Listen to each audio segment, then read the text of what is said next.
Ladies and gentlemen, welcome back to the channel for one semi-final episode on this Portsmouth save. I am going to do another one 5 years in the future, but right now we have the final match of the Premier League season, the final match of Season 3, and the final match for this series for the time being. Again, I may pick it up later on, I may start something else later on. I am going to stop doing FM for a little while, simply because I just can't play the same game over and over and over again.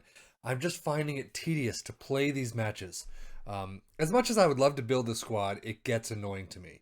And I really just want to move on to a couple of other things. Again, I may pick it up later on down the road. We'll see. However, as you can see up here, Liverpool, West Ham, we're the last two on the schedule. Liverpool, I mean, it sucked. Ronan Curtis got a double yellow. And then West Ham, who's just above us right now. If we had actually gotten a single goal in that would have been really nice. And we would have been in, 11th? Oh well. We find ourselves in 12th. You can see we're going to be 12th no matter what, at least on the lower end. However, if we do win, we could find ourselves in 9th. But that also means West Ham, Fulham, and Leeds have to lose. So we'll see how well that does. But let's get to this game and see how we do. So with the final match of the season, I am making a couple of changes here and there. Bass comes in as a goalkeeper. He hasn't really gotten a lot of game time, and I don't know what to do with him. Offord, Oxford, Whatmore, and Cedric in the back four, same as always. Dobson, Seville, Downs in the midfield. Mujica, Hurtado, and Alfonso up top. Now, on the bench, I do have Naylor and Brown. Brown's contract ends 25. So if I was to continue, I probably would sell Brown on, as much as I hate to do it, because he has been amazing for this club. The Premier League is just not for him. He's not ready for it. I don't know if he'll ever be ready for it. Tom Naylor, on the other hand, 31 years of age. His contract 26. I would probably sell him on too. I was hoping to get him on, have that conversation with him and say, hey, why don't you come on board as a coach or something? And he said, I wouldn't mind being a general manager in the future. I was like, well, okay, come on, be our general manager. I'll think about it. It's like, well, that's not going to happen this year, apparently. So I do have no one else really of note. Jesse's injured. Ronan Curtis is suspended. So I don't really have much else on the books. So let's submit this team and get going. So Burnley do lie in 17th. They are safe from relegation. So I don't know how this is going to play out. My assistant manager wanted me to play a lot more defensively. I put a couple people back that I probably shouldn't have, and that might hurt the tactic. I don't know. That would have been great for Seville to actually get his head in there. Oh, Alfonso, who has not been playing well. The actual board are somewhat unhappy right now that he is not playing well. So I needed him to get in there, because he's been fantastic for the most part for the season. But Dobson back to Offord. And so unfortunately, Valdrichson comes in because Downs had a little bit of an issue. I think he got a twisted ankle or something. And now we have a possible penalty. We do have a penalty. Who's going to take it? Why would you let me... Okay, FM. Seriously. Always, always, always. Just be consistent. You did not give me the option there. I didn't see it. In a split second, give me an option to change my penalty taker. I mean, Mujica is fine. I have no problems with Mujica. It's everyone else I have a problem with. But I didn't see it there, and this is the problem I have with FM, is that consistency is thrown out the window, and they just don't seem to get it. And it drives me crazy every season. We are heading into halftime, 1-0 up. Dobson, nope. Decore picks it up. Unfortunately, it's kind of been our MO for this most of the season. And the series, actually. Just passing in general is having issues. But Decore to Bird, back to Decore. Lolly, Chalov. Oh, nice. Out for a corner, though. Everyone's happy, so there's no reason to do a shout. Alfonso heads it up to Hurtado. And Hurtado gets taken down. Taylor's going to get a... It's a yellow, apparently? Yep, it's a yellow. Okay. So in the last 3 minutes, I do have Lee Brown and Tom Naylor coming on. Yeah, there he is. Okay. I'm not sure. Oh, seriously? Blow the whistle. I mean, I want them on the. Thank you. I want them on the pitch for the final whistle of the season. Do your rounds. You have been fantastic. There we go. Naylor here, Brown there. I mean, they really just came on 5 minutes ago, so there's really no point systems. Candalone's nervous.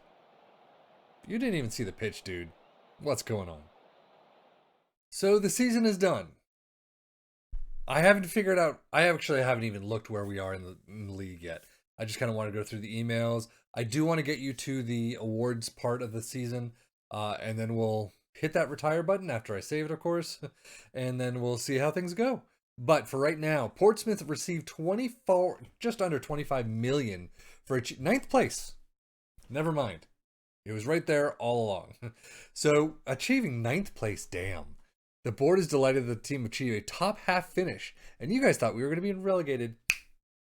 There's no doubt that the fine results at the end of the season helped us in overachieving. Overachieving? Come on, man. Even you're putting your team down. Just Portsmouth, end of season review. 2022, the new arrivals. What do you have for us? It was a busy season in the transfer market, and it's safe to say there was some good business done in bringing in key new signings who contributed hugely to the season success. Reece Oxford gets a B-. Pleased that the minimum fee release clause of 43 would be an excellent deal for the club. Damn. Franco Alonso, B. Alfonso, sorry. B. Okay, I'll give you a B. B-. I would have given maybe a C+ for Jesse.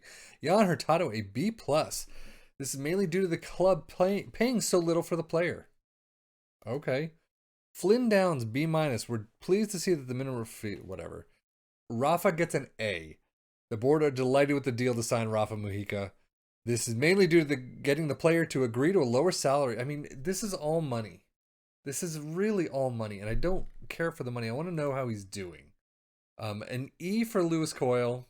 I'll give you that. Cedric gets an E. I don't think he was that bad. I mean, he was a C around, maybe. George Seville gets an E. This is mainly due to down to giving the player a salary that is too high for the... Again, it's all money. I don't care. Candalone gets a B- from Napoli, and Valderson gets a B. So overall, average rating 6. So Reece Oxford, Alfonso, Jesse gets a 6.85. Wow. Rafa gets a 6.81. He did come out with 9 goals though. Jan Hurtado in 15+1 gets 5. Candalone gets 5, but he's in 22+4.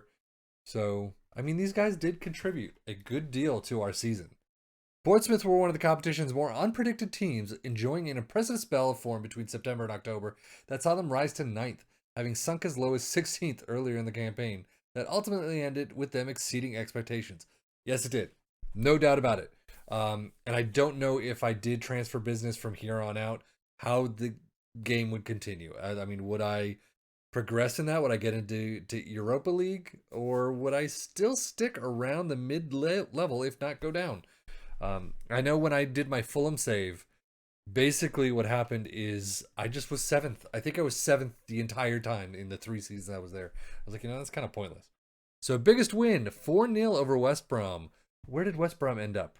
West Brom is 16th. So match to remember, 3-0 over Stoke. And then the goal of the season in the 4-0 over West Brom. Let's take a look. So Cedric over to Dobson. Saville. That was a fantastic goal. Upper right corner. And when I say it's a fantastic goal, I don't remember any of these things. Curtis got a 9-3 in that match. Damn. Financial wise, it's finances. Actually, I'll show you the graph in a minute, but holy hell, it's pretty nice. So how did you line up? We rotated the team quite a bit this season, spreading out playing time over the squad and demonstrating our strength in depth, which is what I do. I always rotate the squad. I don't generally have a top 11 that always plays. Obviously, McGillivray always played. These two would have played if it was a 4-4-2. So far, pretty standard. Accolades. Your hard work and effort paid off at the pitch, and such a feat didn't go unrewarded at the end of our season awards ceremony. Player of the season is Craig McGillivray. Fully agree. McGillivray was absolutely fantastic. Young player of the season, Reece Oxford. Interesting. Hurtado was the signing of the season. Okay, I'll give you that simply because he did a great job. But the first 3 quarters where he bitched and moaned, kind of annoying. George Sowell, goal of the season. Yeah, we saw that. Top goal scorer, Ronan Curtis with 9. Alfonso with most assists at 8. Most player of the match awards, Alfonso with 6. Highest rating, McGillivray with 7. Most passes completed per 90 is Dobson. But record breakers, worst discipline is Ronan Curtis. 10 yellows and 2 reds. Ouch. We got nothing in the competition awards. Dobson performance pleases the Gallon. We've already said that. Is there anything left to do?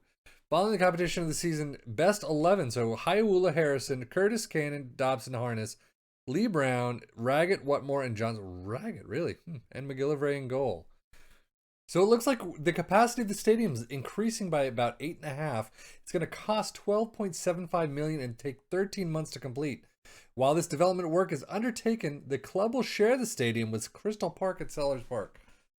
Oh, Crystal Palace. Why does it have to be Crystal Palace?